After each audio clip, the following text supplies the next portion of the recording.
ഇന്ന് നമ്മുടെ ഗ്രൂപ്പിൽ വന്ന ഒരു മാലയുടെ കേന്ദ്രപ്രകാരം എന്റെ കഴുത്തിൽ കിടന്ന ഒരു മാല ഞാൻ ചെക്ക് ചെയ്യുണ്ടായി. ഇത് ചെമ്മണ്ണൂരിൽ നിന്ന് എടുത്താണ്. ഇതിപ്പോ എടുത്തിട്ട് ഇപ്പോൾ 1.5 വർഷമായി. ഇപ്പൊ കല്യാണത്തിന് വേണ്ടി എടുത്തത്. അവിടെയും ഇതിനകത്തില് ഒരു ചെറിയൊരു ഇതൊക്കെ ഉണ്ട്. ചെമ്മണ്ണൂരിന്റെ സാധനമൊക്കെ അടിച്ചിട്ടുണ്ട്. ഇതിനകത്തില് ഞങ്ങൾ ചെക്ക് ചെയ്തതില് 2 കണ്ണി മാത്രമേ ഉള്ളൂ.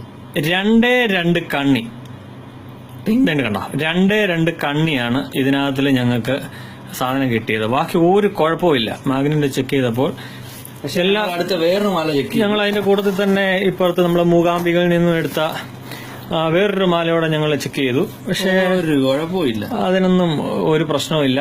നല്ല അടിപൊളിയായിട്ട് തന്നെ സാധനമുണ്ട്. അപ്പൊ ഇതിനകത്തില് എല്ലാം ഒന്നും സ്വർണത്തിന്റെ മയം ആണെന്ന് പറയാൻ പറ്റത്തില്ല. പക്ഷേ എന്നാലും പറ്റിക്കുന്നതിന് ഒരു പരിധിയൊക്കെ ഇല്ലേ. ഇതിനകത്തിലിപ്പോ ചെമ്മണ്ണ് നടക്കുന്നുണ്ടോ, ഒറിജിനൽ ഇരുമ്പ് തൂക്കി പിടിച്ചെടുത്ത് കണ്ടില്ലേ.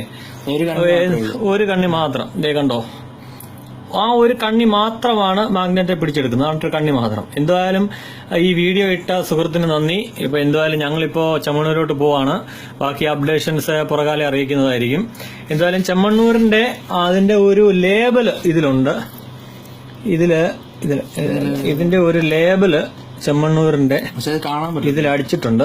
പക്ഷെ ഇതിൽ ചെമ്മണ്ണൂരിന്റെ ലേബല് കാണാൻ പറ്റത്തില്ല. എങ്കിലും